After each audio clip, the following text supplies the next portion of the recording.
आपको क्या लगता है कि ये लोकतंत्र हमारा बच रहा है? क्या लगता है आपको? हमारे साथ जो हुआ वो इररिलेवेंट है। हम स्टूडेंट्स के साथ हैं और उनकी आवाज उठा रहे हैं। स्टूडेंट्स के साथ जो हुआ वो आप ही बताइए, सही है कि गलत है? बच्चे हैं सारे, प्रोटेस्ट कर रहे हैं, कोई ऐसे प्रोटेस्ट नहीं है, जेन्युइन इशू है, जेन्युइन प्रॉब्लम है। सारे इस देश के सारे माँ बाप जानते हैं, इस देश के सारे स्टूडेंट्स जानते हैं, इस देश के सारी टीचर्स भी जानती हैं, सब जानते हैं। तो एक जेन्युइन मामला है, जेन्युइन इशू है। उस पे स्टूडेंट सिर्फ अपना अधिकार मांग रहे हैं और कुछ नहीं मांग रहे हैं। वो सिर्फ ये कह रहे हैं हमें अपना अधिकार दो। हमें कब आप हर एग्जाम को क्या पेपर लीक करा रहे हो? बच्चे इतना संघर्ष करके पढ़ाई करते हैं, अपने लिए एक फ्यूचर देखते हैं, आप उस फ्यूचर को बिगाड़ रहे हो। आपने पूरी एजुकेशन बजट का क्या, आपने 1.4 लाख करोड़ पूरी एजुकेशन बजट है पूरे देश के यूथ के लिए। और अडानी जी और अंबानी जी को आप 16 लाख करोड़ आप मुफ्त में लोन माफी कर रहे हो। किसानों को कुछ नहीं, गरीबों को कुछ नहीं, स्टूडेंट्स को कुछ नहीं। और ऊपर से स्टूडेंट्स को इतना खर्चना पड़ रहा है, फैमिलीज को इतना खर्चना पड़ रहा है, लोन लेते हैं। सिर्फ नीट के एग्जाम में जो 22 लाख फैमिलीज है, उनका खर्चा 1.32 लाख करोड़ है, almost equal to education budget.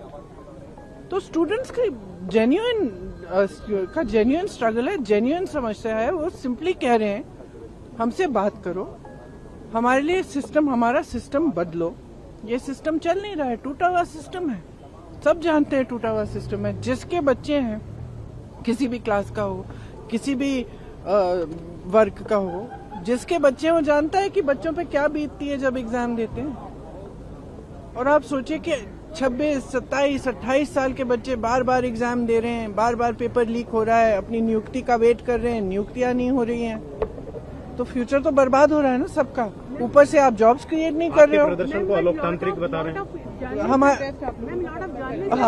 हमारा प्रोटेस्ट अलोकतांत्रिक है। लोकतंत्र में सबसे बड़ी चीज क्या होती है? फ्रीडम ऑफ एक्सप्रेशन और right to protest, peaceful protest.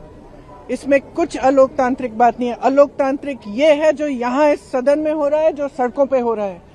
सदन में आप चर्चा नहीं करते, एलओपी को बोलने नहीं देते, ऑपोजिशन लीडर्स को बोलने नहीं देते, वो बोलने के लिए उठते हैं, आप चुप कर लेते हो। स्पीकर साहब खुद कह रहे हैं कि मुझे सरकार से पूछना है कि आप लोग डिस्कस कर सकते हो कि नहीं। ये क्या है? ये लोकतंत्र बचा ही नहीं है, सिर्फ आप ही पूछ रहे हैं मैडम ये question.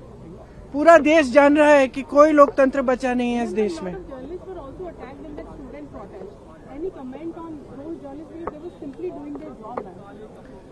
Look, it's very clear. We are against violence. We have always been. This is the ideology of our party. It's the ideology of our nation. Mahatma Gandhi fought for freedom. It was a unique revolution in which there was zero violence on their part.